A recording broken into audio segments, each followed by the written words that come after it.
എന്റെ പ്രിയപ്പെട്ടവരെ, ഉസ്മാൻ റളിയല്ലാഹു തആല അൻഹുവിന്റെ ജീവിതത്തിൽ ഉണ്ടായിരുന്ന ഒരു ഗുണം ഞാൻ പറഞ്ഞു തരാം. നിങ്ങൾ ഉസ്മാൻ റളിയല്ലാഹു തആല അൻഹുവിന്റെ ചരിത്രം വായിക്കുമ്പോൾ അത്ഭുതം തോന്നുകയാണ്. ആരാണ് ഉസ്മാൻ തങ്ങളെന്നറിയുമോ?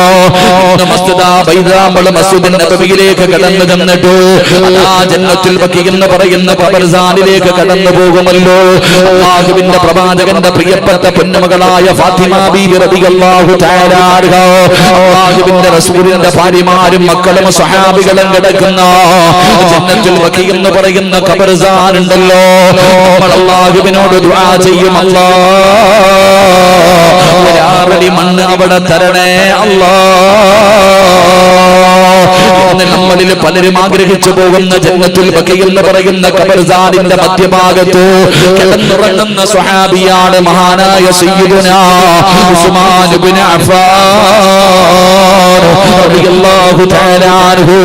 ആ ഉസ്മാൻ തങ്ങളുടെ ജീവിതത്തിൽ ഉണ്ടായിരുന്ന ഒരു ഗുണമെന്തെന്നറിയോ? വല്ലാത്ത ലജ്ജയാ. ഉസ്മാൻ തങ്ങൾക്ക് വല്ലാത്ത ലജ്ജയായിരുന്നു.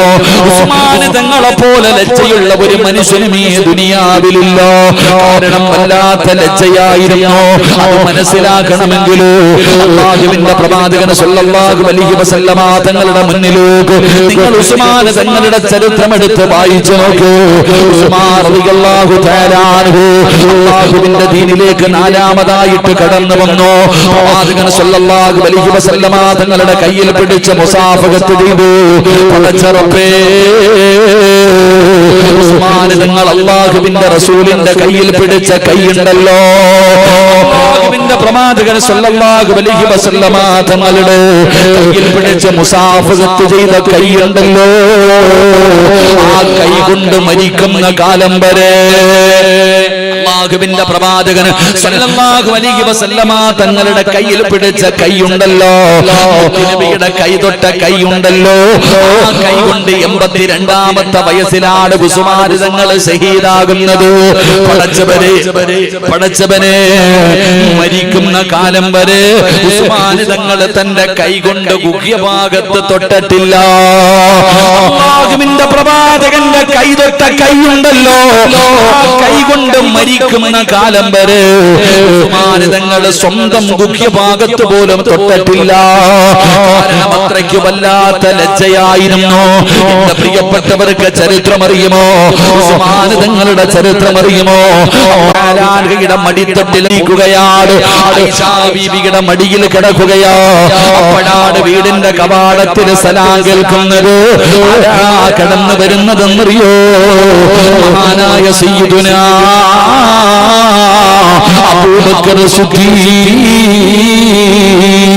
റളിയല്ലാഹു തആല അൻഹു സലാം പറഞ്ഞുകൊണ്ട് പ്രവാചകന്റെ വീടിനകത്തേക്ക് കടന്നു വരുമ്പോ റസൂലുള്ളാഹി അതുപോലെ കിടക്കുകയാണ്. ആയിഷാ ബീവിയുടെ മടിയിൽ കിടക്കുകയാണ്. അവിടുത്തെ കമീസിന്റെ തുണി പൊങ്ങിയിരിക്കുകയാണ്. റസൂലുള്ളാഹി അതുപോലെ കിടന്നു. അബൂബക്കർ തങ്ങൾ മുത്തുനബിയുടെ ചാരത്ത് വന്നിരുന്ന് സംസാരിച്ചു. അവിടുന്ന് സലാം പറഞ്ഞു പിരിഞ്ഞുപോയി. കുറേ സമയം കഴിഞ്ഞു. വീടിന്റെ വാതിലിൽ രണ്ടാമതും സലാം കേൾക്കുകയാ. ആരാ? മഹാനായ സയ്യിദുനാ ഉമർ ഇബ്നുൽ ഖത്താബ് റളിയല്ലാഹു തആല അൻഹു തങ്ങൾ കടന്നു വരികയാണ്. റസൂലുള്ളാഹി എഴുന്നേറ്റില്ല, വസ്ത്രം നേരെയിട്ടില്ല. അതുപോലെ തന്നെ ഭാര്യയുടെ മടിയിൽ കിടന്നു. ഉമർ തങ്ങളും അന്ന് മുത്തുനബിയുടെ ചാരത്തിരുന്ന് സംസാരിച്ചു. ഇവിടുന്ന് സലാം പറഞ്ഞു തിരിച്ചുപോയി.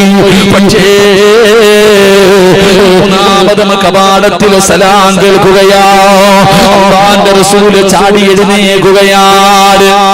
അല്ലാഹുവിന്റെ റസൂലുണ്ടല്ലോ, അതുപോലെ കിടന്നിരുന്ന ഭാര്യയുടെ മടിയിൽ വെച്ചിരുന്ന തലയുണ്ടല്ലോ, അല്ലാഹുവിന്റെ റസൂൽ അവിടുന്ന് ഉയർത്തുകയാണ്. വസ്ത്രം അവിടുന്ന് നേരെ പിടിച്ചിടുകയാണ്. ആരാ കടന്നത് വന്നത്? ഉസ്മാൻ തങ്ങളാ. ഉസ്മാൻ റളിയല്ലാഹു തആല അൻഹു കടന്നു വന്നു. പ്രവാചകന്റെ ചാരത്തിരുന്ന് സംസാരിച്ച് തിരിച്ചുപോയി. ആയിഷാ ബീവി റളിയല്ലാഹു തആല അൻഹ ചോദിക്കുന്നു, നബിയേ യാ റസൂലല്ലാഹ്, നബിയേ, എന്റെ വാപ്പ വന്നപ്പോ നിങ്ങൾ എഴുന്നേറ്റില്ലല്ലോ. ആയിഷ ബീബി റളിയല്ലാഹു തആല അൻഹയുടെ മടിയിൽ തല വെച്ചിട്ട് നബി തങ്ങൾ കിടക്കുകയാ സ്വല്ലല്ലാഹു അലൈഹി വസല്ലം.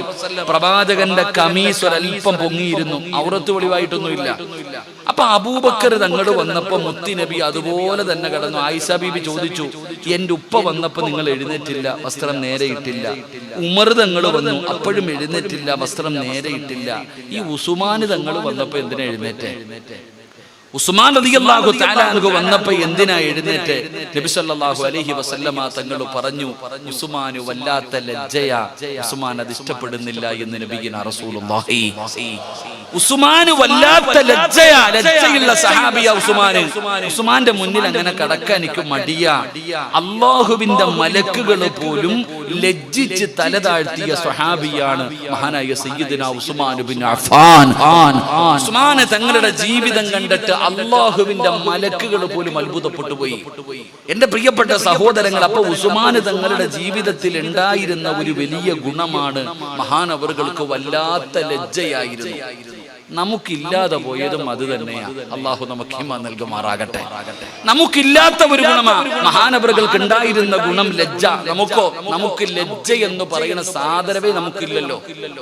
എന്റെ പ്രിയപ്പെട്ടവരെ, നമുക്കില്ലാതെ പോയ ഒരു ഗുണം ആണിനുമില്ല, പെണ്ണിനുമില്ല, പ്രായമുള്ളവനുമില്ല, പ്രായമില്ലാത്തവനുമില്ല, പള്ളിക്കമ്മറ്റിക്കാരനുമില്ല, വഅദ് പറയുന്നവനുമില്ല. അല്ലാഹു ഈമാൻ നൽകുമാറാകട്ടെ. ലജ്ജ എന്ന് പറയുന്ന ഒരു സ്വഭാവം ഞാൻ ചോദിക്കട്ടെ, ഈ സദസ്സിൽ ഇരിക്കുന്നവരോട് നിങ്ങൾക്ക് എന്നോട് ദേഷ്യം തോന്നരുത്. ഞാൻ ഒരു കാര്യം ചോദിക്കാം. നമ്മൾ എല്ലാവരും വഅദ് കേൾക്കാൻ വന്നു. ഈ വഅദ് കഴിഞ്ഞിട്ട് ഇവിടെ നിന്ന് ഇറങ്ങി പോകുമ്പോൾ നിങ്ങൾ കാണണം, ഈ വഅദ് കേൾക്കാൻ വന്നിരിക്കുന്ന ഈ വാപ്പാമാര് ഇന്ന് പ്രസംഗം കഴിഞ്ഞിട്ട് ഇവിടെ നിന്നിട്ട് അല്ലാഹുവേ വഅദും കേട്ട് മഹാനവറുകളുടെ ഉറൂസിൽ ഇന്ന് ഇവിടെ ഇരുന്ന് ദുആ ചെയ്തിട്ട് തിരിച്ചങ്ങോട്ട് പോകും. ഈ പോകുന്ന വഴിയിൽ എന്റെ പ്രിയപ്പെട്ടവരെ, ഈ വഅദ് കേൾക്കാൻ വന്നവര് മുഴുവനും, എല്ലാരും ഒന്നുമില്ല, ഏകദേശം ഈ വഅദ് കേൾക്കാൻ വന്ന വാപ്പമാര് മുഴുവനും തിരിച്ചു പോകുന്ന രംഗം നിങ്ങളൊന്ന് കാണണം. ഈ മുണ്ടങ്ങട്ട് മടക്കിയിട്ടൊരു ഉടുത്ത, ഈ മുണ്ടങ്ങട്ട് പൊക്കി അങ്ങോട്ട് ഉടുത്ത് ഉപ്പാന്റെ അടി കിടക്കണം നിക്കർ പുറകെ വരുന്നവൻ കാണണം. ഈ ഇരിക്കട വയല് കേൾക്കണം ഉപ്പമാര് റോഡിൽ കൂടെ നടക്കുന്നത് കാരണം മുണ്ടും മടക്കി കുത്തി ഈ ഇറച്ചിക്കടയിൽ പോത്തിന്റെ കാല് തൂക്കിയിട്ടിരിക്കണ പോലെ വാപ്പാടെ തൊട നാട്ടുകാരെ മുഴുവനും കാണിച്ചുകൊണ്ട് നടക്കുക. ഈ പോകണ മനുഷ്യനറിയാം മുട്ടുപൊക്കളിന്റെ ഇടയിലുള്ള സ്ഥലം ഔറത്താ. ഈ ഉപ്പായിക്കറിയാം ഇത് ഔറത്താണ്, മുട്ടുപൊക്കളിന്റെ ഇടയിലുള്ള ഭാഗം ഔറത്താ. എന്റെ പ്രിയപ്പെട്ടവരെ, തുറന്നിട്ടുകൊണ്ട് ഇങ്ങനെ നടക്കണവരെ നമ്മളിൽ പലരും. പിന്നെ ചെറുപ്പക്കാരുടെ കാര്യം പറയണ്ട, ഓൻ തുടകീറിയ പാൻറ് വിട്ടുകൊണ്ടാണ് നടക്കുന്നത്. അവൻ എന്ത് പറയാൻ? പെണ്ണുങ്ങളെ പിന്നെ ഞാനൊന്നും പറയില്ല. നമ്മൾ മനസ്സിലാക്കേണ്ട ഒരു കാര്യം, നമ്മുടെ ചിന്ത ഇതാ. എന്റെ പ്രിയപ്പെട്ടവർ, ഇതൊക്കെ ഇങ്ങനെ തുറന്നിട്ട് കൊണ്ട് നടക്കുന്നവരാ നമ്മൾ. എന്തേ ഉപ്പ ചിന്തിക്കാത്ത? മുടിയൊക്കെ നരച്ചു, പ്രായമായില്ലേ നിനക്ക്? ഇത്രയ്ക്കും ബോധമില്ലാതെ ജീവിക്കുന്നല്ലോ. ഇട സ്വന്തമേ നശിച്ചു, മറ്റുള്ളവരെ കൂടെ എന്തിനാ നശിപ്പിക്കുന്നേ? നാട്ടുകാർ അത്ര പെണ്ണുങ്ങൾ നടന്നു പോകുന്നു, ആണുങ്ങൾ നടന്നു പോകുന്നു, കൊച്ചുമക്കൾ നടന്നു പോകുന്നു. അവരുടെ മുന്നിലൂടെ പരസ്യമായിട്ട് നിന്റെ ഔറത്ത് വെളിവാക്കിക്കൊണ്ട് നടക്കാൻ നിന്നെ കൊണ്ട് എങ്ങനെ കഴിയുന്നു? ലജ്ജ എന്ന് പറയുന്ന ഒരു ഗുണം നമുക്കില്ലാതെ പോകുന്ന സഹോദര.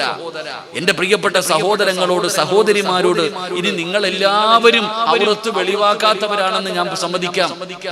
ഈ വയലിന് വന്നിരിക്കുന്ന എല്ലാവരും നിങ്ങളുടെ ഔറത്തുകൾ നിങ്ങൾ പുറത്തു കാണിക്കുന്നവരല്ല. പക്ഷെ നമ്മൾ ചിന്തിക്കേണ്ട ഒരു കാര്യം, ഈ വയല് കേൾക്കാൻ വന്നിരിക്കുന്ന ഫർദ ധരിച്ച സഹോദരി, നമ്മളൊക്കെ ചിന്തിച്ച് നമ്മുടെ വീട്ടിലൊന്ന് വന്നു നോക്കണം. നമ്മുടെ വീട്ടിലേക്ക് കടന്നു വന്നാൽ ഇപ്പൊ ഇവിടെ ഇരിക്കണ പല ചെറുപ്പക്കാരെയും നിങ്ങൾ കാണണം. എന്റെ പ്രിയപ്പെട്ട സഹോദരങ്ങളെ, വീടിനകത്ത് നിക്കർ ഇട്ടുകൊണ്ടാണ് നടക്കണ, വെറുമ്പൂട. നമ്മുടെ മക്കൾ, പ്രായപൂർത്തിയായ 10, 15, 20 വയസ്സുള്ള നമ്മുടെ മക്കള് നിക്കർ ഇട്ടുകൊണ്ട് വീട്ടിൽ കൂടെ നടക്കുകയാ. അവിടെ പ്രായപൂർത്തിയായ 18കാരിയുണ്ട്, അവന്റെ സ്വന്തം പെങ്ങൾ അവിടെയുണ്ട്. ആ പെങ്ങളുടെ മുന്നിലൂടെ ഔറത്ത് തുറന്നിട്ടുകൊണ്ട് നടക്കുന്നവരാ നമ്മള്. നിങ്ങൾ ചിന്തിക്ക്. അപ്പൊ നമ്മൾ ചോദിക്കൂ, ഉസ്താദെ സഹോദരനല്ലേ, സഹോദരിയല്ലേ? ഞാൻ ചോദിക്കട്ടെ, സഹോദരന്റെ ഔറത്ത് സഹോദരിക്ക് കാണാവോ? നിങ്ങൾ പറയറോ, കാണാവോ? എടാ, നിന്റെ ഔറത്ത് നിന്റെ സഹോദരിക്ക് കാണാൻ പാടുണ്ടോ? സഹോദരിയുടെ ഔറത്ത് നിനക്ക് കാണാൻ പാടുണ്ടോ? പോട്ടെ, നിന്റെ ഉമ്മാടെ ഔറത്ത് നിനക്ക് കാണാൻ പറ്റുമോ?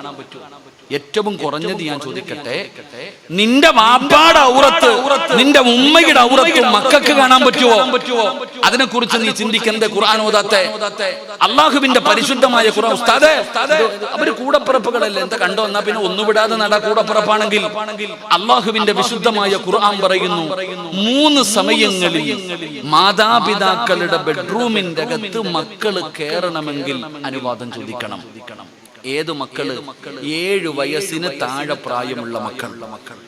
7 വയസ്സിന് താഴെ പ്രായമുള്ള മക്കൾ മാതാപിതാക്കളുടെ റൂമിന്റെ അകത്ത് കയറണമെങ്കിൽ അനുവാദം ചോദിക്കണം, എന്നിട്ടേ കയറാൻ പാടുള്ളൂ എന്ന് അള്ളാഹുവിന്റെ വിശുദ്ധ ഖുർആൻ. അള്ളാഹു ഈമാൻ നൽകുമാറാകട്ടെ, അള്ളാഹു ഈമാൻ നൽകുമാറാകട്ടെ. ഇതിപ്പോ ഉള്ളത് പറഞ്ഞതുകൊണ്ടാണ് നിങ്ങൾക്ക് എന്നോട് എന്തോ ഒരു സ്നേഹക്കുറവ് പോലെ. ഞാൻ ഉള്ളത് പറയും. ഇവിടെ സ്വന്തം മാപ്പയുടെയും ഉമ്മയുടെയും ബെഡ്റൂമിന്റെ അകത്ത് കയറണമെങ്കിൽ അങ്ങനെ ചിന്തിക്ക്. വാതിലി തട്ടിയിട്ട് ചോദിക്കണം, ഞാൻ കയറി വരട്ടെ. അനുവാദം കൊടുത്താൽ മാത്രമേ കയറാൻ പാടുള്ളൂ. ഏതാ 3 സമയം? 1 വെളുപ്പാങ്കാലം, 2 ഉച്ചഭക്ഷണം കഴിച്ചിട്ട് കിടക്കുന്ന സമയം, 3 രാത്രി. ഈ 3 സമയങ്ങളിൽ പ്രായപൂർത്തിയാകാത്ത മക്കൾ വീടിന്റെ റൂമിനകത്ത് കയറാൻ പാടില്ല. എന്തേ അതിന് കാരണം? ഉദാഹരണം ഞാൻ പറഞ്ഞു തരാം. നമ്മളൊക്കെ രാത്രി കിടക്കുമ്പോൾ ഒരു മുണ്ടെടുത്തിട്ട് കിടന്നുറങ്ങും. നമ്മളൊക്കെ ഉറങ്ങുന്നത് മുണ്ടെടുത്തിട്ട് നല്ലതുപോലെ മുറുക്കി ഉടുത്തിട്ടാ കിടക്കണേ. പക്ഷെ രാവിലെ 4 മണിക്ക് അല്ലെങ്കിൽ സുബഹിയുടെ ബാങ്ക് വിളിക്കുന്ന സമയത്ത് നമ്മൾ എഴുന്നേക്കുമല്ലോ. എഴുന്നേക്കുമ്പോ ആദ്യം തിരയേണ്ടത് ഈ മുണ്ടവിടാണ്. നമ്മളെല്ലാം ഉറക്കത്തിൽ നിന്ന് എഴുന്നേക്കുമ്പോ ആദ്യം തരയണ ഇന്നലെ രാത്രി ഒരു മുണ്ടെടുത്ത്, ആമിന് എന്റെ മുണ്ടെന്ത്? ഓ മനുഷ്യ കട്ടിലിനടി കിടക്കുന്നു, ആലോചിക്ക്. അപ്പൊ രാവിലെ വെളുപ്പാങ്കാലത്ത് 5 മണിക്ക് നീയും നിന്റെ ഭാര്യയും കൂടെ റൂമിനകത്ത് കിടക്കുമ്പോ ഈ 7 വയസ്സുള്ള ഒരു മകൻ എങ്ങാണം ചോദിക്കാതെ റൂമിനകത്ത് കയറി വന്ന, എന്റെ പ്രിയപ്പെട്ടവരെ, ഗോപ കടപ്പുറത്ത് സായിപ്പ് കിടക്കണ പോലെ വാപ്പ കിടക്കണേ. എടാ, നിങ്ങൾ ചിന്തിക്ക്, വാപ്പാടെ ഔറത്ത് കണ്ട ആ കുട്ടിക്ക് എന്തെങ്കിലും, കുട്ടിക്ക് പോട്ടെ, നിനക്ക് തോന്നുമോ? 50 വയസ്സുള്ള 40 വയസ്സുള്ള നിങ്ങൾക്ക് ആർക്കെങ്കിലും നിങ്ങളുടെ വാപ്പയുടെയോ നിങ്ങളുടെ ഉമ്മയുടെയോ ഔറത്ത് കണ്ട ഒന്നും തോന്നാറില്ല. പിന്നല്ലേ കൊച്ചുകുട്ടികൾക്ക്. എന്നിട്ടും അല്ലാഹ് പറഞ്ഞു കാണണ്ട. അതാ ദീൻ. ഇതാണ് ദീൻ. നിനക്ക് തോന്നുമ്പോ മാറാനുള്ളതല്ല. അള്ളാന്റെ ദീൻ ഇതാണ്. അള്ളാന്റെ ഖുർആൻ പറയുന്നു, ഉമ്മയുടേതാണെങ്കിലും കാണണ്ട, വാപ്പയുടേതാണെങ്കിലും കാണണ്ട. പക്ഷെ നീയോ, എന്റെ ഉപ്പ, നീ ചിന്തിക്ക്. നീ പള്ളിയിൽ വന്ന് ഇശായി നിസ്കരിച്ച് താടിയും വളർത്തി ഹജ്ജും ചെയ്ത് നടക്കുന്ന ഹാജിയാരായ നീ, നിന്റെ പെണ്ണുമ്പുള്ളയുടെ കോലം കണ്ടിട്ടുണ്ട? നീ താടിയും തഴമ്പിട്ട് കിടക്കാ. ഇത് ഖിയാമത്ത് നാളിന്റെ അടയാളമാണെന്ന് നബിയുനാ റസൂലുള്ളാഹി. വലിയ ഹാജിയാരാ, കല്യാണ വീട്ടിലെ ഹാജിയാര് വന്നിറങ്ങും. ഫ്രണ്ടിലെ ഡോറ് തുറന്നിട്ട് ഇങ്ങനെ ഇറങ്ങുമ്പോ ഹാജിയാര് പടച്ചവനെ കാണുമ്പോ നല്ല താടിയും നല്ല ജുബ്ബയും തഴമ്പല്ലാണ്ട് പുറകിലിറങ്ങണ ആമിനായെ കണ്ടു കഴിഞ്ഞ പടച്ചവനെ കണ്ണു തള്ളിപ്പോവാ. എന്റെ ഉപ്പമാരെ ഞാൻ ചോദിക്കട്ടെ, ഇവിടെ നിന്റെ വീടിന്റെ അകത്ത് 18 വയസ്സുള്ള നിന്റെ മകളുടെ മുന്നിലൂടെ 25, 20, 22 വയസ്സുള്ളവൻ നിക്കറിട്ടുകൊണ്ട് നടക്കുമ്പോ അവന്റെ പെടലിക്കൊന്ന് കൊടുത്തിട്ട്, എടാ ഇവിടെ പെണ്ണുങ്ങൾ ജീവിക്കുന്നുണ്ട്, ഇങ്ങനെ നടക്കരുത് എന്ന് പറയാൻ എന്തുകൊണ്ട് നിന്നെ കൊണ്ട് കഴിയുന്നില്ല? അവിടെയാ നിനക്ക് പിഴവ്. എന്റെ പെങ്ങളോട് ചോദിക്കുന്നു, വെളിയിൽ ഇറങ്ങുമ്പോ മോള് ഫർദയും ഹിജാബും വീട്ടിലോ ഇരുന്ന് ഭക്ഷണം കഴിക്കാനിരിക്കുമ്പോ എന്തുകൊണ്ട് ഇത് തെറ്റാണെന്ന് നീ പറയുന്നില്ല? എന്റെ പ്രിയപ്പെട്ടവരെ, അല്ലാഹുവിന്റെ റസൂൽ കടന്നു പറയുകയാ, ആളെ പടച്ച റബ്ബിന്റെ പരലോകത്തേക്ക് കടന്നു വരുമ്പോ, എന്റെ പ്രിയപ്പെട്ടവരെ, ആളെ പടച്ച റബ്ബിന്റെ പരലോകത്തിലെ ഏറ്റവും നശിച്ചവര് 3 വിഭാഗമാ. അവരോട് അല്ലാഹു സംസാരിക്കില്ല, അവരോട് അല്ലാഹു കരുണ കാണിക്കില്ല, അല്ലാഹു അവരുടെ മുഖത്ത് നോക്കില്ല. അവരാണ് പരലോകത്തിലെ ഏറ്റവും വൃത്തികെട്ടവരെന്ന് മുത്തുനബി എവിടെന്ന് പറയുന്നു. സ്വഹാബത്ത് ചോദിക്കുന്നു, നബിയേ യാ റസൂലല്ലാഹ്, പ്രവാചകരെ, ആരാണ് നബിയേ, ആരാണ് നബിയേ? അല്ലാഹുവിന്റെ പ്രവാചകൻ അവിടെന്ന് പറഞ്ഞു കൊടുത്തു, തന്റെ ഭാര്യയും മക്കളും തെറ്റ് ചെയ്യുന്നത് കണ്ടിട്ട്. അള്ളാന്റെ പരലോകത്തിലെ ഏറ്റവും നശിച്ചവൻ കള്ളു കുടിച്ച് നടക്കണവനല്ല, വ്യഭിചരിച്ച് നടക്കുന്നവനല്ല, പലിശ തിന്നുന്നവനല്ല, ശിർക്ക് ചെയ്യുന്നവനല്ല.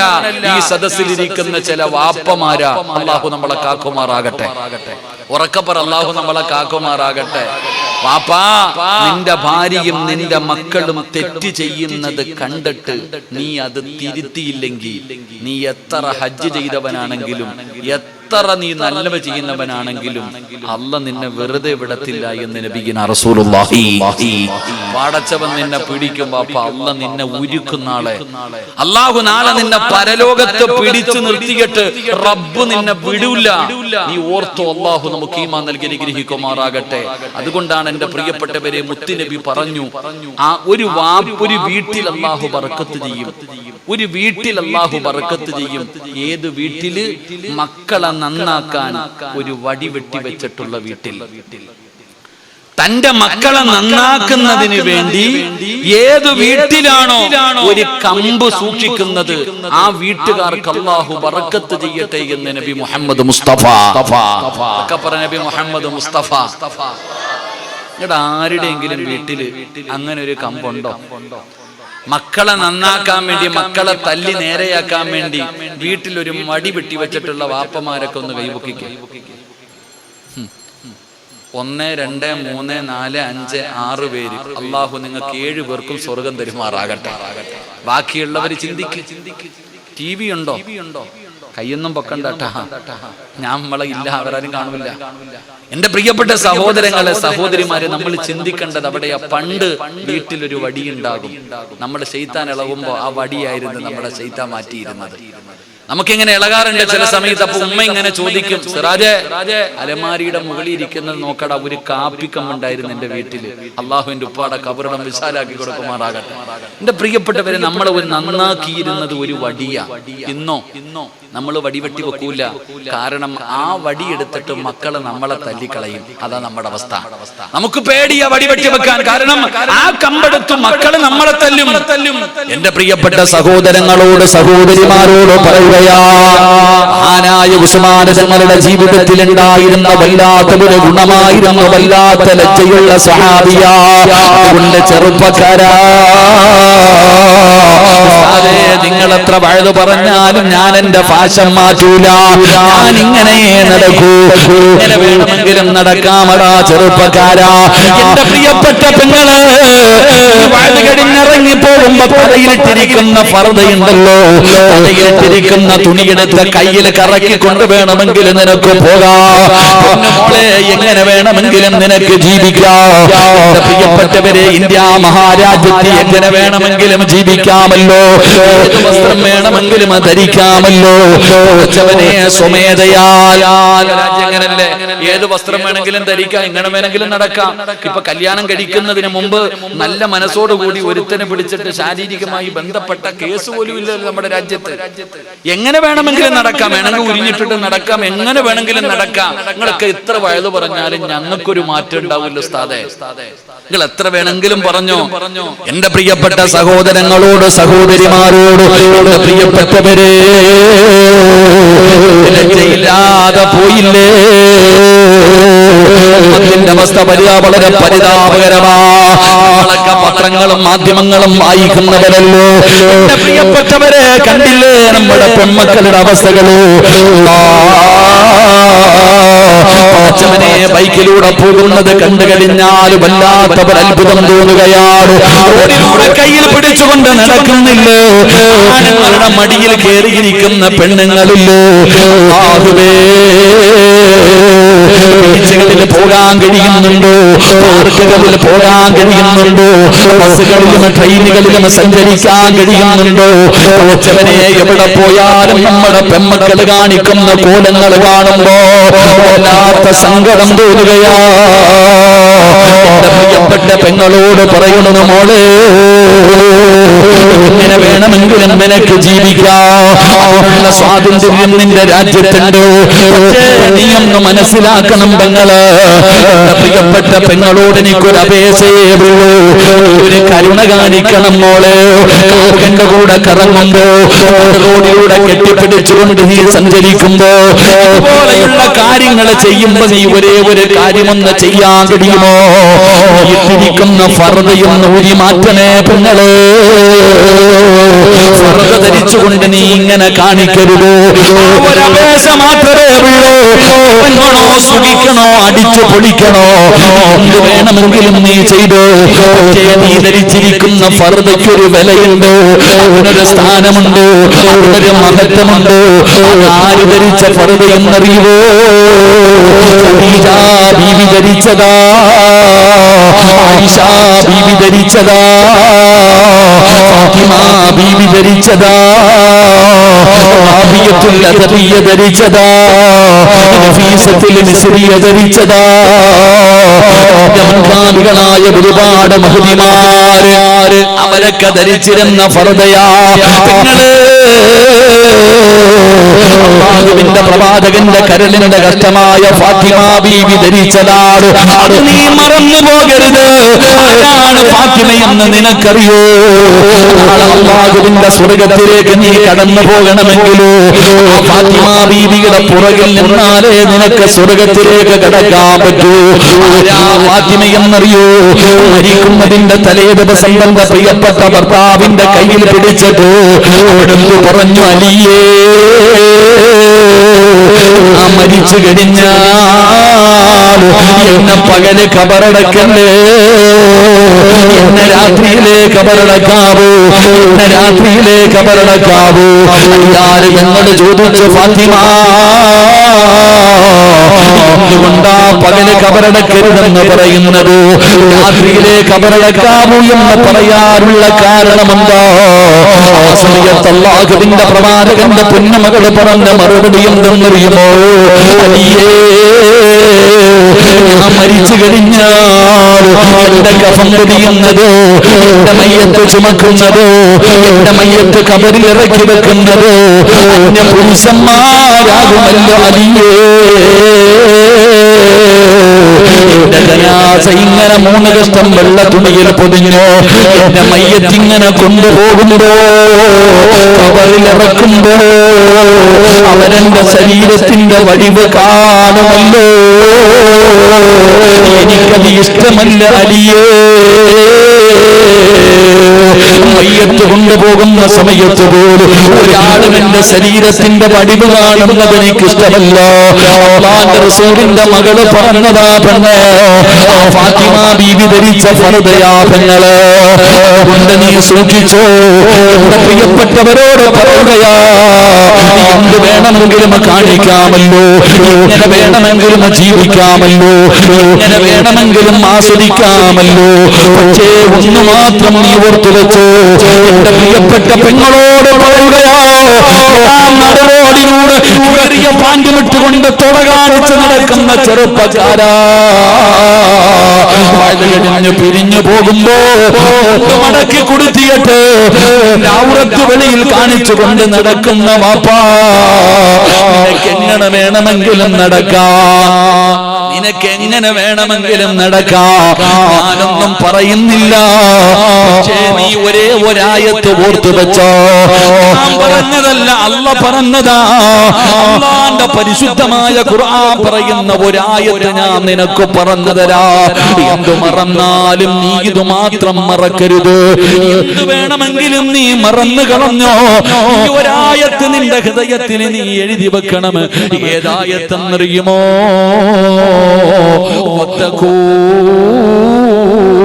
യൗമൻ തുർജഊന ഫീഹി ഇലല്ലാഹ്. മറക്കല്ലേടാ ചെറുപ്പക്കാരാ, കാട് പിടിച്ചതുപോലെ മുടി വളർത്തിയിട്ട് അതാ മോഡൽ വസ്ത്രം ധരിച്ച് റബ്ബിനെ മറന്ന് നടക്കുന്ന ചെറുപ്പക്കാരോട് എന്റെ പ്രിയപ്പെട്ട പെങ്ങളെ, അല്ലാഹു പറയുകയാ, അല്ലാഹു പറയുകയാ, വത്തഖൂ യൗമൻ തുർജഊന ഫീഹി ഇലല്ലാഹ്. എവിടെ പോയാലും, ഈ ലോകത്തിന്റെ ഏത് മൂലയിൽ പോയാലും, നീയൊക്കെ എങ്ങനെയൊക്കെ കടന്നിവിടെ ജീവിച്ചാൽ അവസാനം നീ എന്റെ മുന്നിൽ തന്നെ വരുവടാ. അല്ലാഹു പറയുകയാ, അല്ലാഹു പറയുകയാ, യൗമൻ തുർജഊന ഫീഹി ഇലല്ലാഹ്. ഒരു ദിവസം നീ എന്റെ മുന്നിൽ തന്നെ തിരിച്ചു വരേണ്ടവനാ. അല്ലാഹു പറയുകയാ, നീ എവിടെ പോയാലും എങ്ങനെയൊക്കെ ജീവിച്ചാലും അവസാനം എന്റെ മുന്നിൽ തന്നെ നീ തിരിച്ചു വരും. ഇതൊരു ഓർമ്മപ്പെടുത്തലാ, ഇതൊരു വലിയ താക്കീത, ഒരു ഭീഷണിയാ. അതുകൊണ്ട് എനിക്കും പറയാനുള്ളത്, എങ്ങനെ വേണേലും നടന്നോ, തിരിച്ച് അവസാനം അങ്ങോട്ട് തന്നെ പോകേണ്ടവരാ. അള്ളാഹു നമുക്ക് ഈമാൻ നൽകുമാറാകട്ടെ. അതുകൊണ്ട് ലജ്ജയുണ്ടാകണം നമ്മുടെ ജീവിതത്തിൽ. കുറച്ച് നാണവും മാനവൊക്കെ വേണം. ഇത്തിരി നാണവും മാനവൊക്കെ ഇല്ലെങ്കിൽ പിന്നെ എന്ത് ജീവിതം? നാണവും മാനവും ഇല്ലാതെ പോകുമ്പോഴാ കണ്ടില്ലേ, പെണ്ണുങ്ങൾ പറയും പ്രസവത്തിന് മരണവേദനയാ, പെണ്ണുങ്ങൾ പറയും പ്രസവത്തിന് മരണവേദനയാ. എന്റെ പ്രിയപ്പെട്ട പെങ്ങളെ, ഈ അടുത്തൊരു പെണ്ണ് പ്രസവിച്ചു. വീട്ടിലാരും അറിഞ്ഞില്ല, കുടുംബക്കാരും അറിഞ്ഞില്ല. കാമുകനിലൂടെ ഗർഭിണിയായിട്ട് 9.5 മാസക്കാലം വയറ്റത്ത് തുണി വെച്ച് കെട്ടിക്കൊണ്ട് നടന്നിട്ട് അവസാനം പെണ്ണ് പ്രസവിച്ചു. എന്നിട്ട് ബക്കറ്റ് റെഡിയാക്കി വെച്ചു. പ്രസവിച്ച ഉടനെ കുഞ്ഞിനെ അതിനകത്തിട്ട് അടച്ചു കളഞ്ഞു.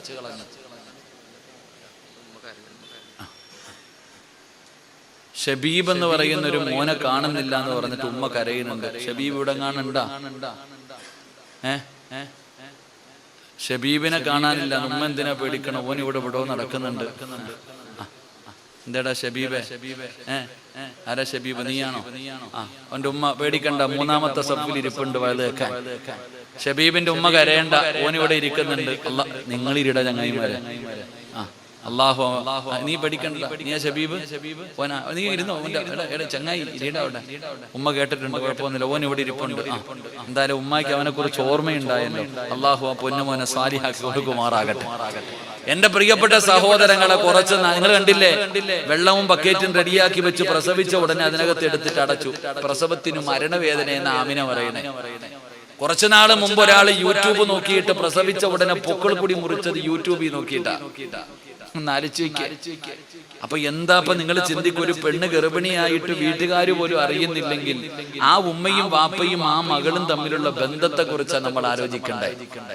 നമ്മൾ ചിന്തിക്ക്, എല്ലാം തലകണ പോലത്തെ മൊബൈലും കൊണ്ട് നടക്കുകയാ. തമിഴ്നാട്ടിൽ എങ്ങാണ്ട് 10ാം ക്ലാസ്സിൽ പഠിക്കുന്ന 2 പെൺകുട്ടികൾ ഒരുത്തനെ ഇറച്ചി വെട്ടണ പോലെ വെട്ടിമുറിച്ച് കളഞ്ഞില്ലേ? ഇതൊക്കെ എന്ത് നമ്മൾ പഠിക്കാത്ത? 18 കഴിഞ്ഞ് 21ലേക്ക് കയറിയിരിക്കുകയാ.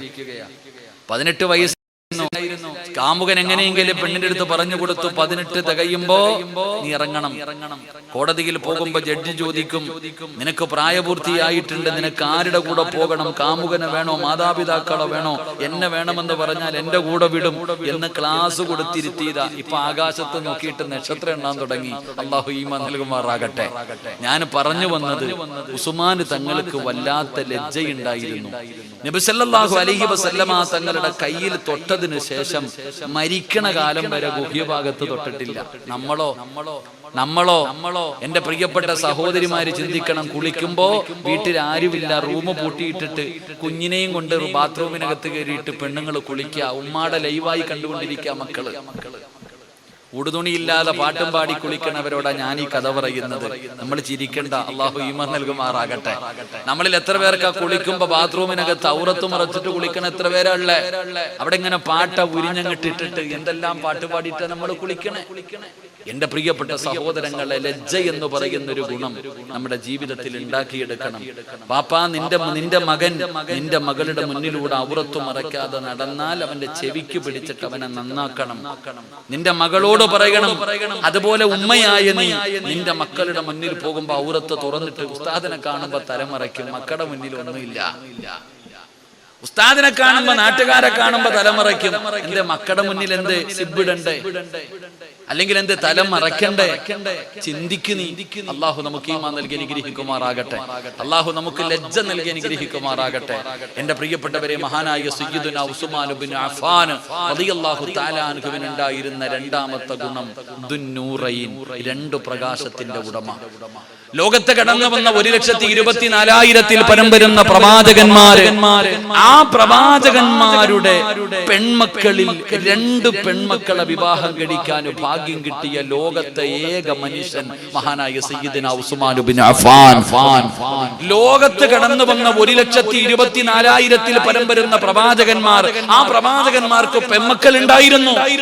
ഒരു പ്രവാചകന്റെ 2 പെൺമക്കൾ ആരെങ്കിലും വിവാഹം കഴിച്ചിട്ടുണ്ടെങ്കിൽ അത് ഉസ്മാൻ തങ്ങൾ മാത്രമേ കഴിച്ചിട്ടുള്ളൂ. അത് ഉസ്മാൻ തങ്ങളുടെ ഒരു അംഗീകാരമാ, ഒരു വലിയൊരു ഭാഗ്യമാ. എന്റെ പ്രിയപ്പെട്ടവരെ, നമ്മൾ ചരിത്രങ്ങൾ വായിച്ചു നോക്ക്. നബി സല്ലല്ലാഹു അലൈഹി വസല്ലമ തങ്ങളുടെ മകളെ ആദ്യം വിവാഹം കഴിച്ചിരുന്നത് ഉത്തൈബയോ, അബൂജഹലിന്റെ മകനായ ഉത്തൈബയായിരുന്നു. ഉത്തൈബ നബി സല്ലല്ലാഹു അലൈഹി വസല്ലമ തങ്ങൾ പ്രബോധനവുമായി കടന്നു വന്നപ്പോ അബൂജഹൽ പറയും അടിക്കാൻ, മകൻ ഭാര്യ അടിക്കും, റസൂലുള്ളാഹി തങ്ങളോടുള്ള ദേഷ്യം കാരണം മകളെ തല്ലുമായിരുന്നു. മുത്തുനബി അവിടെ നിന്നൊരിക്കൽ മനസ്സു വേദനിച്ചിട്ട്, ഒരു വാപ്പയ, അത് മുത്തുനബിയാണെങ്കിലും സാധാരണ മനുഷ്യനാണെങ്കിലും മക്കളെ തല്ലുന്നത് കണ്ട സഹിക്കൂല. എന്റെ പ്രിയപ്പെട്ട ചെറുപ്പക്കാരൊക്കെ അറിയണം, കല്യാണം കഴിക്കും, പെണ്ണ് കെട്ടിയിട്ട് കൊണ്ടുവന്നിട്ട് എടുത്തിട്ട് അങ്ങോട്ട് തല്ലുക ഭാര്യയെ തല്ലുന്ന ഒരുപാട് ഭർത്താക്കന്മാരുണ്ട്. നമ്മൾ വിചാരിച്ചിരിക്കണത് ആണത്വമാണ് ഇത്. നമ്മൾ വിചാരിച്ചിരിക്കുന്നത് അത് ആണത്തമാണെന്ന്. ഒരിക്കലും ആണത്തമല്ലടാ. ഭാര്യയെ തല്ലുന്നതിൽ എന്ത് അന്തസ്സാവുള്ളേ, ഒരിക്കലും ഭാര്യയെ തല്ലാൻ പാടില്ല. അള്ളാഹു നമുക്ക് ഈമാൻ നൽകുമാറാകട്ടെ. ഉറക്കപ്പറ അള്ളാഹു ഈമാൻ നൽകുമാറാകട്ടെ. ഞാനൊക്കെ കല്യാണത്തിന് നിക്കാഹിലിരിക്കുമ്പോ ഞാൻ എന്റെ ചെറുപ്പക്കാരോട് എപ്പോഴും ഞാൻ പറയും, മക്കളെ, കല്യാണം കഴിക്കുന്ന ചെറുപ്പക്കാരോട് പറയുന്നു, കല്യാണത്തിന്റെ തലേ ദിവസം ഏതെങ്കിലും ഉസ്താദന്മാരടുക്കൽ പോയിട്ട് ഈ വിവാഹത്തിന് പറയുന്ന സീകയൊന്ന് പഠിക്കണം. ഏറ്റവും കുറഞ്ഞ അത്രയെങ്കിലും നീ ചെയ്യണം.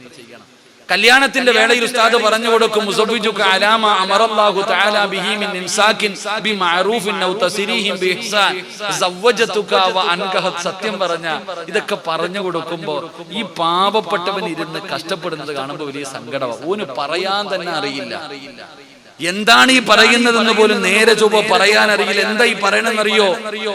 എന്റെ പ്രിയപ്പെട്ട ചെറുപ്പക്കാരാ, നിന്റെ ഭാര്യയുടെ വാപ്പ നിന്റെ കയ്യിൽ പിടിച്ചിട്ട് പറഞ്ഞു തരുന്നതിന്റെ മലയാള അർത്ഥം നിനക്കറിയോ? നീ പഠിക്കണം. ഒരു വാപ്പ പറയുകയാ, 10-18 വർഷക്കാലം ഞാൻ പൊന്നുപോലെ വളർത്തി എന്റെ പൊന്നുമോളെ, നീ തരുന്ന ഈ മഹറിന് പകരം ഞാൻ എന്റെ മകളെ നിന്റെ കയ്യിലേക്ക് വെച്ചു തരികയാ. എന്റെ മകളെ ഞാൻ നിന്റെ കയ്യിലേക്ക് വെച്ചു തരികയാ. നീ എന്ത് ചെയ്യരുത്. എന്റെ മകൾ എല്ലാം തികഞ്ഞവളൊന്നുമല്ല, അവള് പാവപ്പെട്ടവള, അറിവില്ലാത്തവള, എല്ലാം തികഞ്ഞവളൊന്നുമല്ല എന്റെ മോൾ എന്തെങ്കിലും തെറ്റ് ചെയ്താൽ മോൻ ക്ഷമിക്കണം. എന്റെ മകൾ എന്തെങ്കിലും തെറ്റ് ചെയ്താൽ നീ തിരുത്തി കൊടുക്കണം. എന്റെ മോളെ തല്ലരുത്, എന്റെ മോളെ നീ കൊല്ലരുത്. ഒരു വാപ്പ കൈ പിടിച്ചിട്ട് പറഞ്ഞു തരുന്നത് ഇതാ. നീ എല്ലാം സമ്മതിക്കും, എന്നിട്ട് കൊണ്ടുവന്നിട്ട് ആ പാവപ്പെട്ടവളെ എടുത്തിട്ട് ഇടിക്കുകയും ചവിട്ടുകയും ചവിട്ടി തേൽക്കുകയും ചെയ്യും. അള്ളാഹു നമുക്ക് ഈമാൻ നൽകുമാറാകട്ടെ. എന്റെ പ്രിയപ്പെട്ടവരെ, നമ്മൾ മനസ്സിലാക്കേണ്ടത്, നബി സല്ലല്ലാഹു അലൈഹി വസല്ലമ തങ്ങള് ഉസ്മാൻ റളിയല്ലാഹു തആല അൻഹു വന്നിട്ട് ബദർ യുദ്ധത്തിന് പോകുമ്പോ നബിയുടെ മുന്നിൽ വന്നിട്ട് പറഞ്ഞു, നബിയെ, ഞാനും വരുന്നു ബദർ യുദ്ധത്തിന്. വേണ്ട, പോയി ഭാര്യയെ ഖിദ്മത്ത് ചെയ്യ്. നിന്റെ ഭാര്യ രോഗം പിടിച്ചു കിടക്കുകയാ, നീ ബദർ യുദ്ധത്തിന് വരണ്ട. നീ ബദരീങ്ങളിൽപ്പെട്ട സ്വഹാബിയാണ്, നീ പോയി നിന്റെ ഭാര്യയെ നോക്ക്, അവൾക്ക് ഖിദ്മത്ത് ചെയ്യുന്ന നബി മുഹമ്മദ് മുസ്തഫ. ബദർ യുദ്ധത്തിന് പോലും നീ വരണ്ട. രോഗം പിടിച്ചു കിടക്കുന്ന നിന്റെ ഭാര്യയെ പോയി നീ സൂക്ഷിക്ക്, നീ അവളെ സഹായിക്കുന്ന മുത്തുനബി പറയുമ്പോ അതാണ് സഹോദര ഒരു ബന്ധം നമ്മൾ മനസ്സിലാക്കേണ്ടത്. നമുക്കതൊന്നും അറിയില്ല. നമുക്കിങ്ങനെ ചുമ്മാതെ വേറെ പല പരിപാടികളും കറക്കവും മാത്രം. അള്ളാഹു നമ്മുടെ കുടുംബ ജീവിതത്തിൽ ബറക്കത്ത് ചെയ്യുമാറാകട്ടെ. ഈ സ്ഥലപ്പേരെന്താ? കാട്ടിലെ വഴുതു പറയുന്നവന് ഒന്നുമില്ല, കേൾക്കാൻ വന്നവർക്ക് ചായ അല്ലേ? ശരി, പിടിക്ക്. അള്ളാഹു പിടിച്ചോ. അള്ളാഹു അഫ്ദലുൽ അവസർ നൽകുമാറാകട്ടെ. ഞാൻ ഒരു തമാശ പറഞ്ഞ എന്റെ പ്രിയപ്പെട്ട സഹോദരങ്ങളെ, അള്ളാഹു നമുക്ക് നല്ല ജീവിതം നൽകുമാറാകട്ടെ. ഉറക്കപ്പറ. അള്ളാഹു നമ്മുടെ ഭാര്യമാരെ നന്നാക്കി തരുമാറാകട്ടെ. ദുനിയാവിലെ ഭാര്യയെ സ്വർഗത്തിലും ഭാര്യയായിട്ട് കിട്ടണമെന്ന് ആഗ്രഹമുള്ള ഭർത്താക്കന്മാരൊക്കെ ഒന്ന് കൈവക്കിക്കേ. സ്റ്റേജിൽ ഇരിക്കുന്നവരൊക്കെ പൊക്കിക്കോ. ലൈവ പെണ്ണുമ്പിള്ള കാണുന്നുണ്ട്. എല്ലാരും ഞാൻ പറയാം.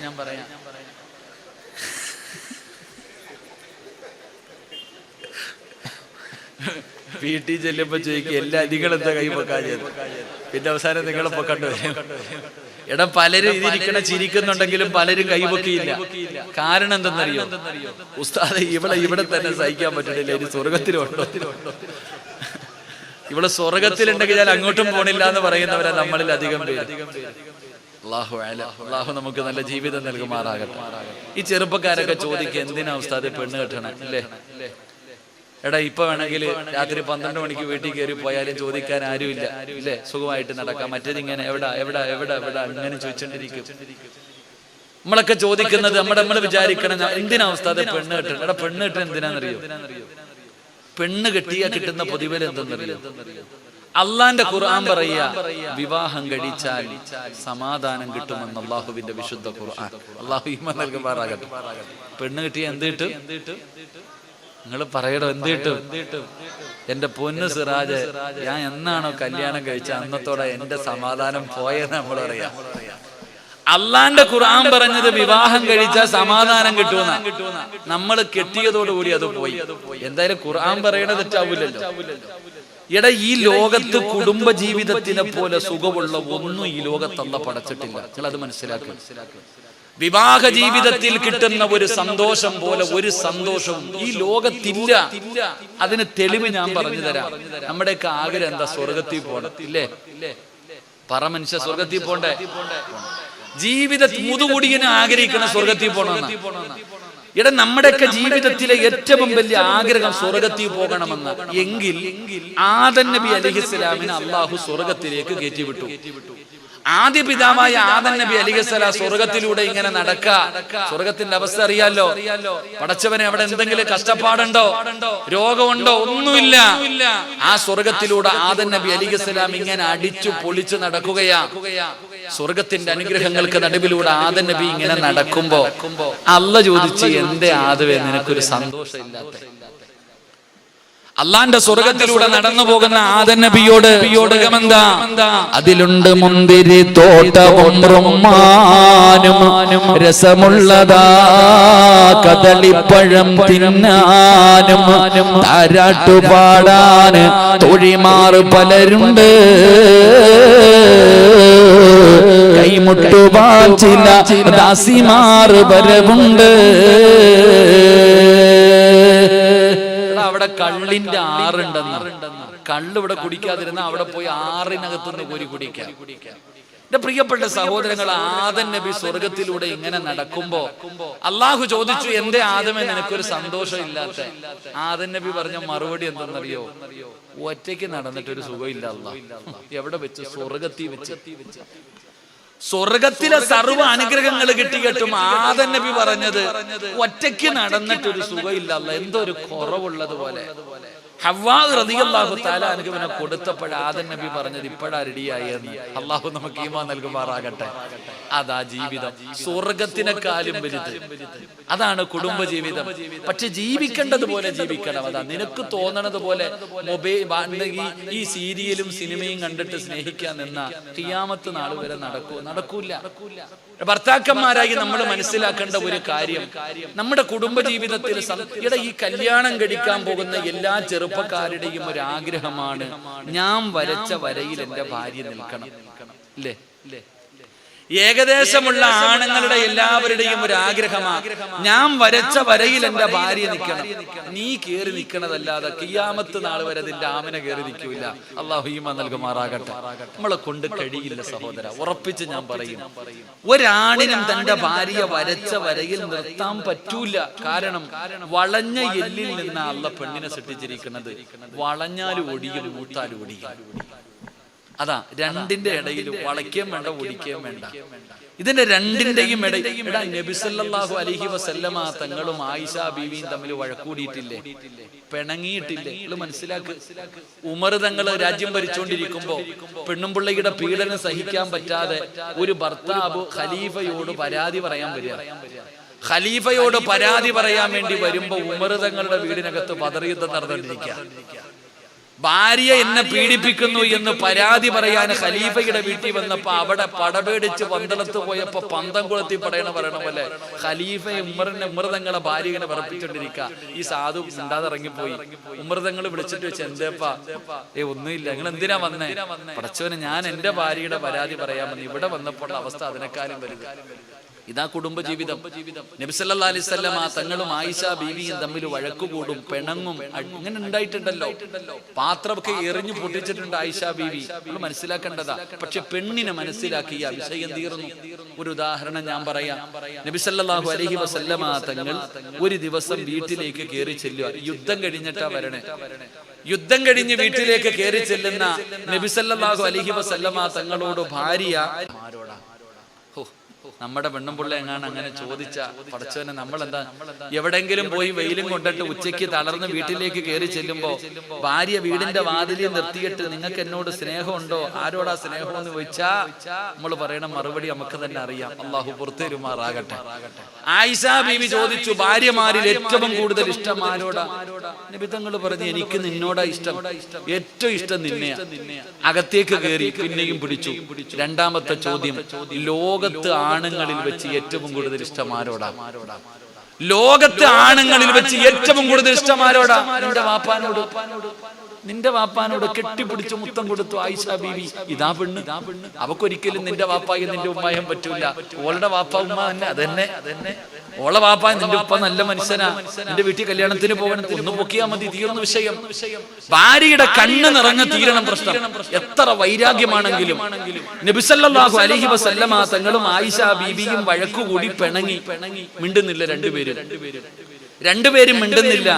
ആ സമയത്ത് മധ്യസ്ഥനായിട്ട് അബൂബക്കർ സിദ്ദീഖ് റളിയല്ലാഹു തആല അൻഹു കടന്നു വന്നു. അബൂബക്കർ തങ്ങൾ കടന്നു വന്നു. അപ്പൊ മുത്തുനബി പറഞ്ഞു, ആയിഷ ആദ്യം നീ പറ, എന്താ നിന്റെ പരാതി, നീ പറ. നമ്മൾ അങ്ങനല്ല, നമ്മൾ പറയും, നീ കേൾക്കണം. പെണ്ണിന്റെ വീട്ടുകാർക്ക് പറയാൻ അവകാശമില്ല, ആണിന്റെ വീട്ടുകാര്. നബി സല്ലല്ലാഹു അലൈഹി വസല്ലം തങ്ങൾ പറഞ്ഞു, ആയിഷ നിനക്ക് പറയാനുള്ളത് എന്താന്ന് വെച്ചാൽ നീ പരാതിയം. മുത്തുനബി മിണ്ടാതെ ഇരുന്നു. ആയിഷ ബീവി റളിയല്ലാഹു തആല അൻഹ പരാതി പറഞ്ഞുകൊണ്ടിരിക്കുമ്പോ എന്തോ ഒരു വാക്ക് പറഞ്ഞു. നബിയോട് പറയാൻ പാടില്ലാത്ത എന്തോ ഒരു വാക്ക് പറഞ്ഞു. അബൂബക്കർ സിദ്ദീഖ് റളിയല്ലാഹു തആല സഹിച്ചില്ല, എഴുന്നേറ്റിട്ട് കൊടുത്തു പടലിക്കുന്നു.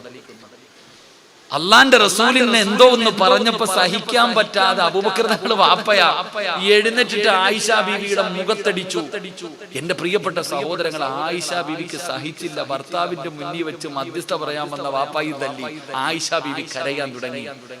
അള്ളാന്റെ റസൂലിന്റെ പൊന്നാര ഭാര്യ ഇരുന്ന് കരയുന്നത് കണ്ടപ്പോ, ഭാര്യയുടെ കണ്ണ് നിറഞ്ഞപ്പോ നബി സല്ലല്ലാഹു അലൈഹി വസല്ലം തങ്ങൾ അബൂബക്കർ തങ്ങളോട് പറഞ്ഞു, മധ്യസ്ഥ പറയാൻ വന്ന മധ്യസ്ഥ പറയണം, എന്റെ ഭാര്യയല്ല ആരാ പറഞ്ഞത്. തീർന്നു. മധ്യസ്ഥ പറയാമെന്ന എന്റെ ഭാര്യയല്ല ആര് പറഞ്ഞു? അബൂബക്കർ തങ്ങൾ പെട്ടുപോയി. ഞാൻ പറഞ്ഞു വന്നതിനർത്ഥം എന്റെ സഹോദര, സ്നേഹബന്ധം ഉണ്ടാകണം. ഭാര്യ കരഞ്ഞ തീരണം നമ്മുടെ പ്രശ്നങ്ങൾ. 3 ദിവസത്തിൽ കൂടുതൽ പിണങ്ങിയിരിക്കരുത്. അള്ളാഹു നമുക്ക് നല്ല ജീവിതം നൽകുമാറാകട്ടെ. ഉസ്മാൻ റളിയല്ലാഹു തആല അൻഹുവിനോട് പറഞ്ഞു, ബദർ യുദ്ധത്തിന് വരണ്ട, പോയി ഭാര്യയ്ക്ക് ഖിദ്മത്ത് ചെയ്യും. ഇന്ന് വരെ പെണ്ണുമ്പിള്ള ഉണ്ടാക്കുന്നത് തിന്നുന്നതല്ലാതെ അടുക്കളയിൽ പോയിട്ട് ആ പാവത്തിന്റെ കൂടെ നിന്നൊരു പാത്രമെങ്കിലും നമ്മൾ കഴുകി കൊടുത്തിട്ടുണ്ടോ? നബി സല്ലല്ലാഹു അലൈഹി വസല്ലം തങ്ങൾ ചപ്പാത്തി ഉണ്ടാക്കും, പാത്രം കഴുകും. നമ്മളോ അതൊക്കെ ചെയ്യാന്ന് വെച്ചാൽ നാണക്കേടല്ലേ? എടാ, ഒരിക്കലെങ്കിലും ഭാര്യയുടെ കൂടെ അടുക്കളയിൽ പോയി നിൽക്കണം. ഭാര്യയ്ക്ക് ഖിദ്മത്ത് ചെയ്യണം. ഭാര്യ ആരാണെന്ന് അറിയണമെങ്കിൽ അവൾ ഇല്ലാതിരിക്കണം. അപ്പോഴവല്ല ഉള്ളപ്പം വിലയറിയില്ല. നിനക്കും നിന്റെ ഉപ്പയ്ക്കും നിന്റെ ഉമ്മയ്ക്കും നിന്റെ മക്കൾക്കും നിന്റെ കൂടപ്പുറപ്പിനും വെച്ച് വിളമ്പി തരണം, വസ്ത്രം കഴുകണം, വീട് നോക്കണം, സർവ്വതും നോക്കണം. എന്നിട്ട് നീ ഇടയ്ക്കിടയ്ക്ക് ചോദിക്കും, നിനക്ക് ഇവിടെ എന്ത് ജോലിയാണ്, നീ ഇവിടെ എന്ത് ജോലിയാ? ഒരു ദിവസം അവൾ മരിക്കണം, അന്നറിയാം അവളുടെ ജോലി എന്തായിരുന്നു എന്ന്. അള്ളാഹു നമുക്ക് ഈമാൻ നൽകുമാറാകട്ടെ.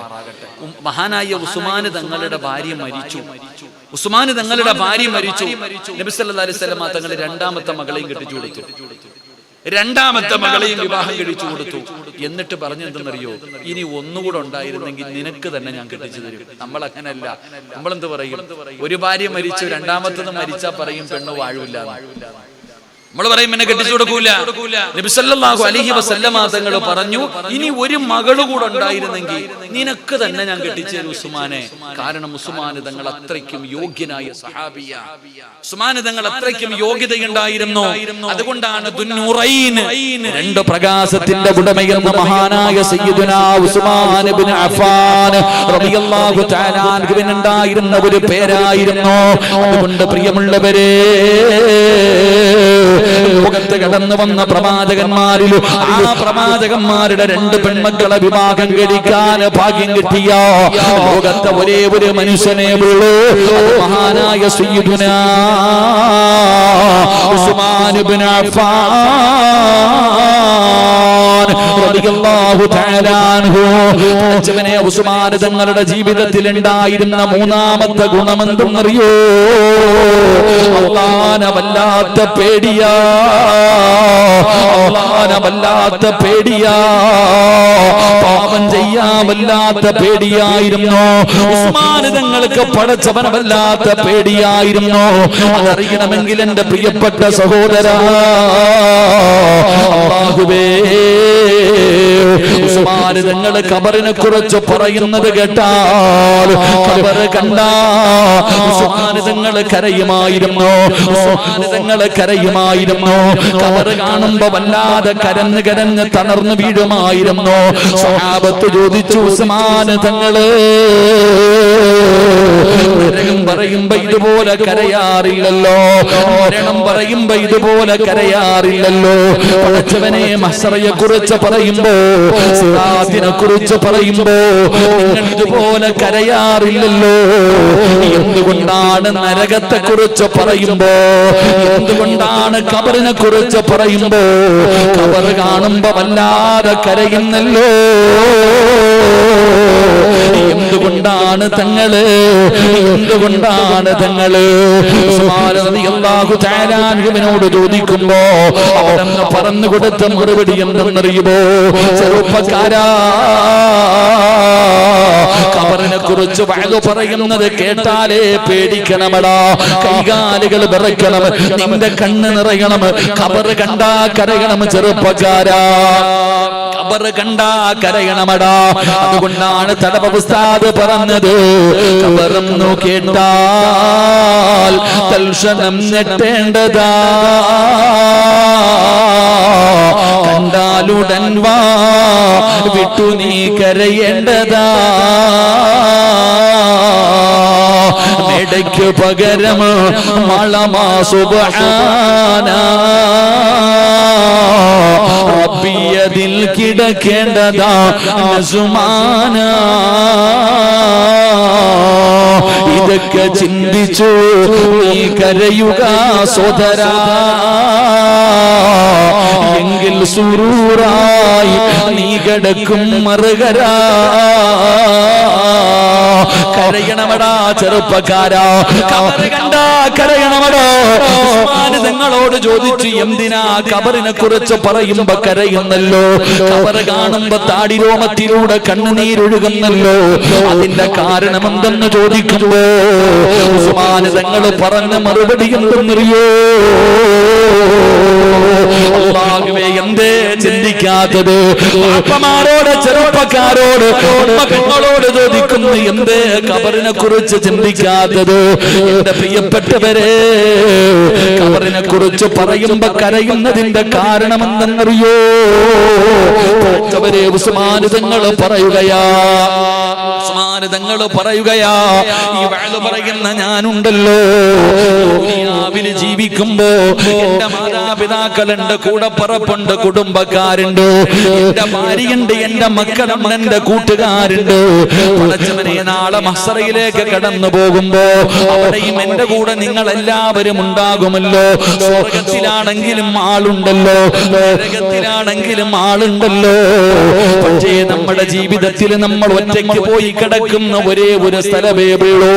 ഇന്ന് വയറ് കടിഞ്ഞിട്ട് വീട്ടിൽ കടന്നു ചെന്നിട്ട് റൂം അടച്ചിട്ട് ലൈറ്റ് അണച്ചിട്ട് ഫാൻ അണച്ചിട്ട് ഒറ്റയ്ക്ക് ബെഡ്റൂമിന്റെ അകത്ത് ഒരു 5 മിനിറ്റ് ഇരിക്കാൻ നിന്നെ കൊണ്ട് കഴിയുമോടാ ചെറുപ്പക്കാരാ? പേടിയാടാ മോനെ, ഉപ്പാ പേടിയാ ഉപ്പാ. ഇവിടത്തെ പള്ളിപ്പറമ്പില് പിന്നെ ഒരു ദിവസം ഒറ്റയ്ക്ക് കൊണ്ടുവന്ന് കിടത്തുമല്ലോ. 6 അടി മണ്ണിനകത്ത് നിന്നെ ഇറക്കി കിടത്തിയിട്ട് പലകയെടുത്ത് നിരത്തുമല്ലോ, മണ്ണിട്ട് മൂടുമല്ലോ, ചെടി നട്ട് സലാം പറഞ്ഞ് പിരിയുമല്ലോ. എന്തേ ചിന്തിക്കാത്തത്? ഖിയാമത്ത് നാൾ വരെ ഇതിനകത്ത് ഒറ്റയ്ക്ക് കിടക്കണ്ടേ, മഹ്ശറയുടെ ദിവസം വരെ കിടക്കണ്ടേ ബാപ്പാ. അതുകൊണ്ടാ ഖബർ കാണുമ്പോ ഞാൻ കരയുന്നത്. അൽ ഖബറു അവ്വലു മൻസിലിൻ മിൻ മനാസിലിൽ ആഖിറ. അവിടെ രക്ഷപ്പെട്ട ബാക്കിയുള്ള സ്ഥലങ്ങൾ മുഴുവനും രക്ഷപ്പെടുമല്ലോ. അവിടെ പരാജയപ്പെട്ടാൽ ബാക്കിയുള്ള സ്ഥലങ്ങൾ മുഴുവനും പരാജയപ്പെടുമല്ലോ. അതുകൊണ്ടാണ് ഖബർ കാണുമ്പോ ഞാൻ കരയുന്നതെന്ന് ഉസ്മാൻ തങ്ങൾ പറയുമ്പോ, എന്റെ പ്രിയപ്പെട്ട വാപ്പാ, അല്ലാഹുവിനെ പേടിയുണ്ടോ? അല്ലാഹുവിന്റെ പള്ളിയുടെ മിനാരത്തിൽ നിന്ന് ഓരോ ദിവസം 5 നേരം ഹയ്യ അലസ് സ്വലാത്ത്, ഹയ്യ അലൽ ഫലാഹ് കേൾക്കാൻ ഇന്ന് ഇത്രയും പേര് കടന്നു വന്നല്ലോ. പക്ഷേ സുബഹിക്ക് ഇത്ര ആളില്ല, ഇത്ര ആളില്ല. എന്തുകൊണ്ട് പള്ളിയിൽ ജമാഅത്തായി നിസ്കരിക്കാൻ ആള് വരുന്നില്ലല്ലോ? എന്റെ പ്രിയപ്പെട്ട ചെറുപ്പക്കാരാ, എങ്ങനെയാടാ കള്ളു കുടിക്കാൻ കഴിയുന്നത്?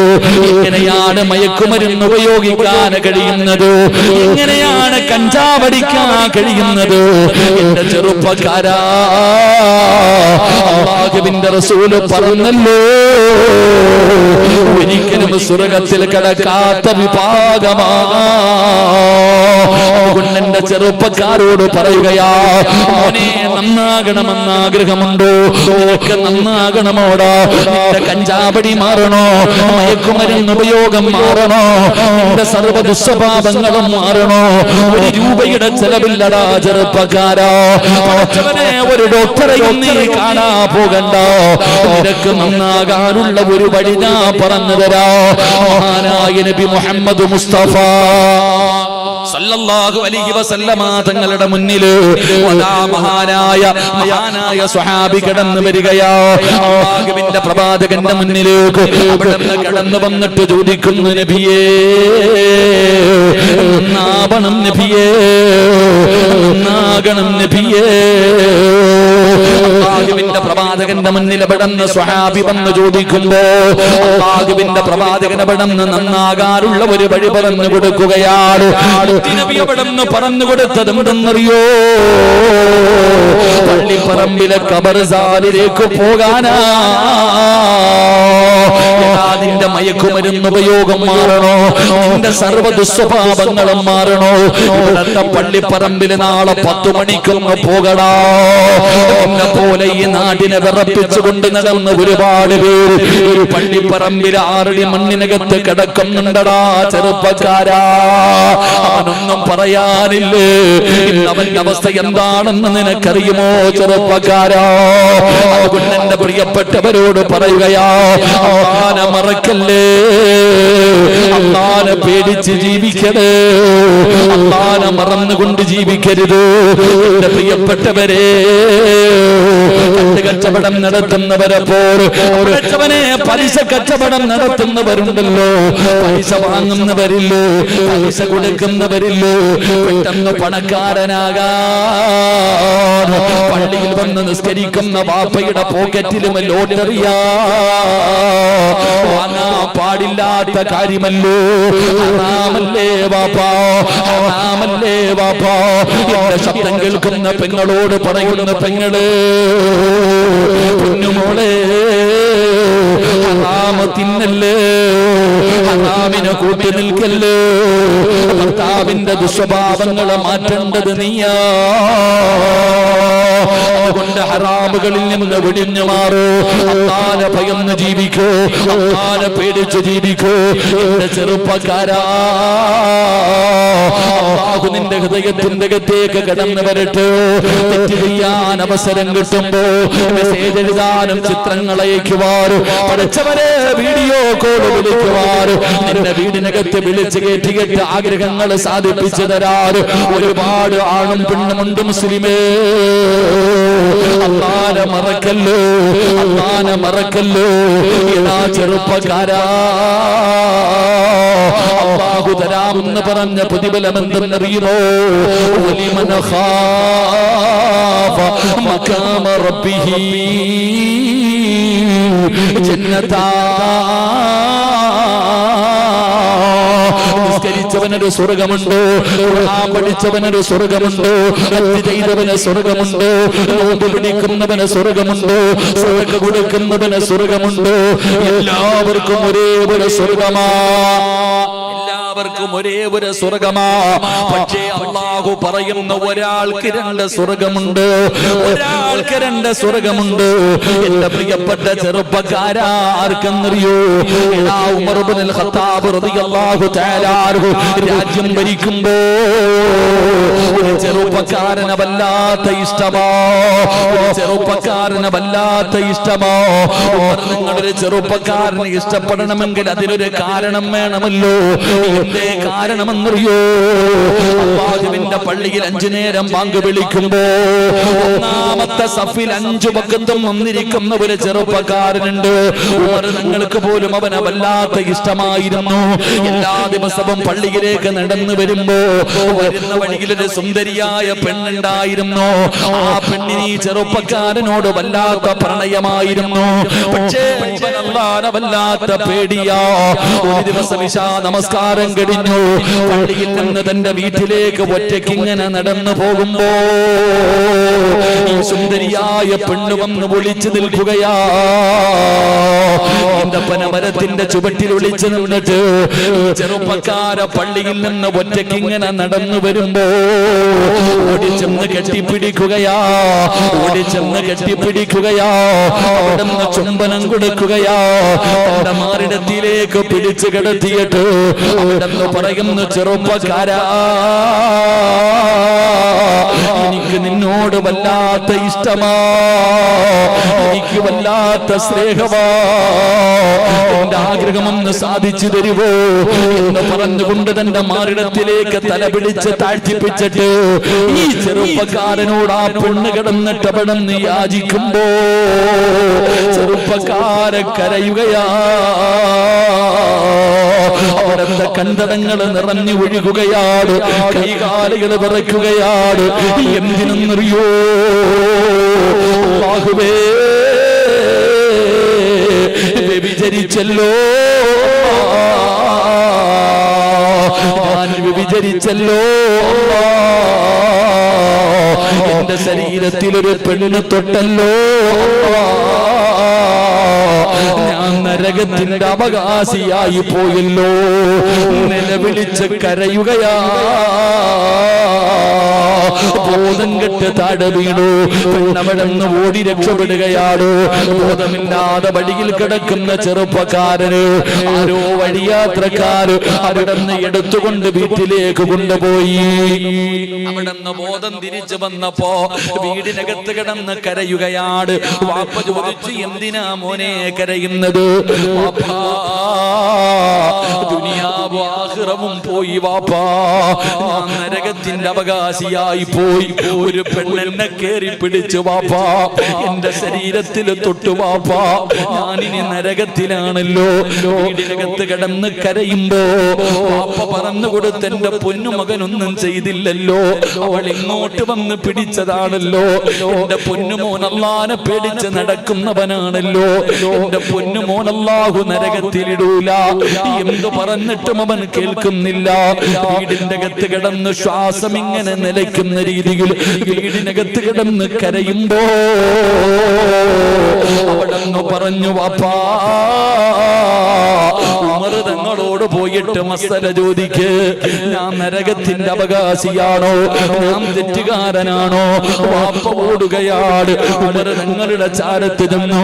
അവിടെന്ന് ചോദിച്ചപ്പോ അവിടെന്ന് സംഭവിച്ചത് മുഴുവനും പറഞ്ഞു കൊടുത്തപ്പോ ഉമർ തങ്ങൾ പറഞ്ഞു, അല്ലാഹു പുറത്തു കൊടുക്കട്ടെ, അവൻ നിരപരാധിയാ, അവൻ നിരപരാധിയാ.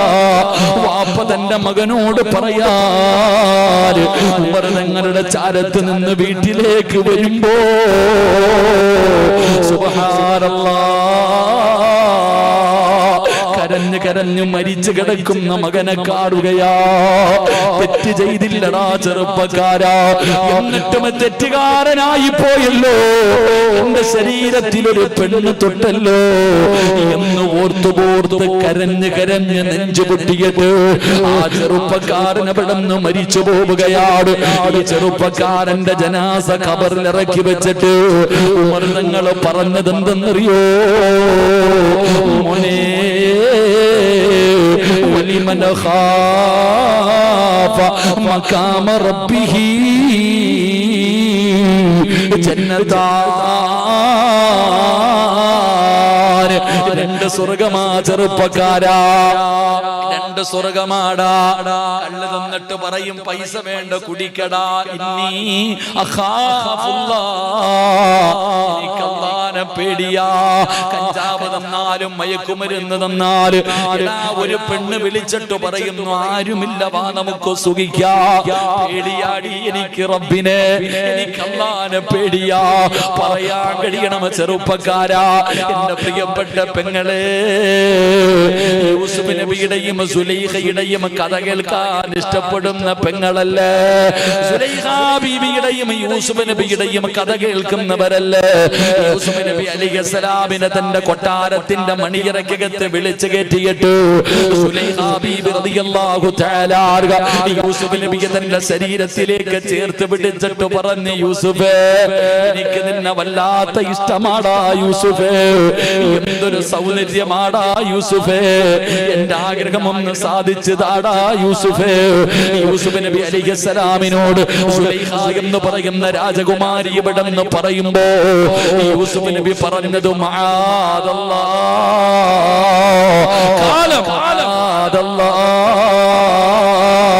സുലൈഖ, പേടിയാ സുലൈഖ, എനിക്കെന്റെ റബ്ബിനെ വല്ലാത്ത പേടിയാ സുലൈഖ. ചരിത്രം പഠിച്ചവരല്ലേ? കൊല്ലങ്ങൾ കഴിഞ്ഞു യൂസുഫ് നബി അലൈഹിസ്സലാം സുലൈഖയെ വിവാഹം കഴിച്ചു. പഠിക്കണം പെങ്ങള്, ലവ് സ്റ്റോറി കേൾക്കുന്നത് പോലെ കേട്ടാ മാത്രം പോരാ. യൂസുഫ് നബിയുടെയും സുലൈഖ ബീവിയുടെയും കഥ പഠിക്കുമ്പോ അതിനൊരു അവസാനമുണ്ട് പെണ്ണേ. യൂസുഫ് നബി അലൈഹിസ്സലാം സുലൈഖയെ വിവാഹം കഴിച്ചു. യൂസുഫ് നബി അലൈഹിസ്സലാം സുലൈഖ ബീവിയെ വിവാഹം കഴിച്ചു. പക്ഷേ യൂസുഫ് നബിയോട് സഹകരിക്കുന്നില്ല സുലൈഖ.